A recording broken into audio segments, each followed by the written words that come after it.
Believe it. So here for just a really quick run through what we're looking at, what we're looking for today in trading. Took a few days at the end of last week and went out kayaking with my son down the Guadalupe River here in Texas. So great time to be away. The markets weren't doing too much. Well, the markets were doing a lot, but nothing that was lining up from us for a trading perspective. So what we're going to run through right now is just have a look at what the BTX method's showing us for what our potential trading opportunities are for the day. Give a little bit additional commentary around some alternative trade processes, trade ideas, and then let you guys go from there. So first things first, as I've always mentioned, you want to know what's on the horizon for the day. So we always need to look at some sort of a news calendar so that we know when we're trading, if something wacky starts happening in the marketplace. Is it expected? Is it a news-driven moment, or is it something truly out of the blue? The news stuff we can plan for, plan around, and make decisions around that. There's always going to be unexpected things that happen in the market. We can't. Oh, you can plan for those with good risk management, right? But there's always going to be things that are unexpected that happen. But let's go ahead and jump over here. From a news perspective, it's actually a pretty light week. There's not a whole lot going on. Next week will be non-farm payroll week, but this week, I say week, it'll be next week will be Friday non-farm payroll, Wednesday the ADP reports, that kind of the precursor to that. But anyway, for this week, big stuff that's happening. Tomorrow we have the consumer confidence report coming out, but Wednesday is the FOMC statement and press conference. So expect Wednesday more than likely to be a little bit flat coming into that, and then reactive around what's released here with the statement and subsequent press conference with the Q&A.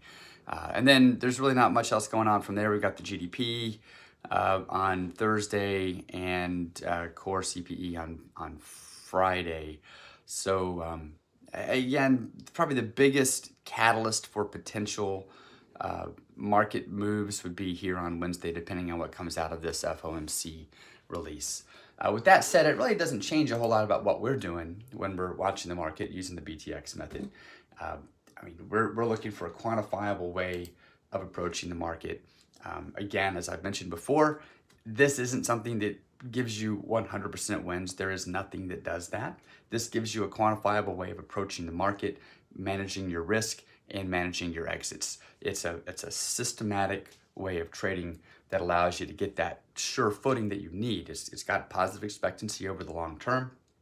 It gives you that sure footing that you need to get to some level of success. And the reason it's here, it's created, is because I've over the last, since '08, however many years that is, 13 years, I talk to people all the time that are just struggling because they are constantly jumping from system to system to system and don't get any sure footing.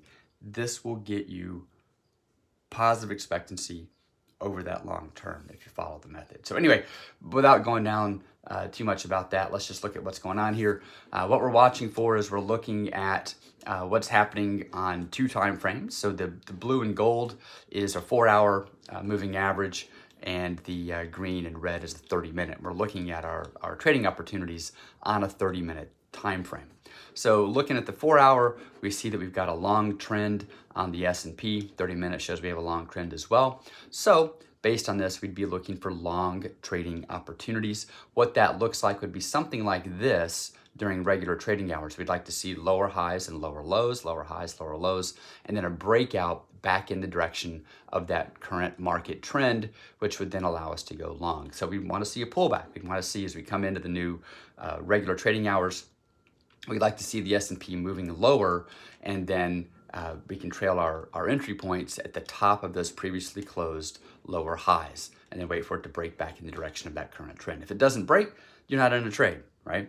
We need to have it break back out in order to actually get into a trade. Some things to keep in mind here would be, as we move down, if we do start pulling back and we break below this 4370 area, that would be the spot to say, hey, if it's fallen below that, maybe just step back and sit on your hands. That could be the sign of this rolling over a little bit, especially coming into Wednesday, right? Although, no one knows what's going to happen. I'm not even going to give commentary. about that. So anyway, just follow the subjective method, which is, look for pullbacks and then, break back out in the direction of that current market trend. So 43.70 though is an area down here that certainly could be support. And if we pull back to that area, if it closes below it and starts continuing down below that, then it may be a good, just a hold off altogether. Crude's been fairly flat. We've got a mixed bias here. The 4-hour bias on crude is short, but the 30-minute bias is long. So because we have a mixed bias, we're not doing anything on crude. And then on gold, we have a mixed bias as well. Gold has a short bias on the 4-hour, but a long bias on 30-minute. So gold is in a holding pattern too. So the only only instrument that we could potentially trade today would be the S&P. So that'll be where the opportunities exist. One more quick commentary. Last week on Monday, we had a big pullback. On Tuesday, we talked a bit about what the markets are, why they exist, how they work, and asked you to give some consideration around whether or not you actually even want to short the market. As we have these big moves, if we look at this, let's just go out here on a longer time frame. As we have these moves, we start looking at these instruments. They're making higher highs, right? We're making new all-time highs out here. Folks, I always hear the comment of, well, it's looking really top heavy. It can't go any higher, yada, yada, yada. So people want to start shorting, selling into these rallies, right? And I guess that might be human nature to want to kind of bet against it as it feels like it's being exhausted. But keep in mind, how much, with that whole how much higher can it go? A lot. It can go a lot higher. I mean, here's a good case in point. Let me pull this chart over for you. This is a daily on the NASDAQ. I mean, so you hear that. I mean, back here, even after the big drop after COVID, right? It got up here around 9,800. How much higher can it go? 12,000. Well, that's got to be it. How much higher can it go? And now we made new highs on Thursday and Friday of last week.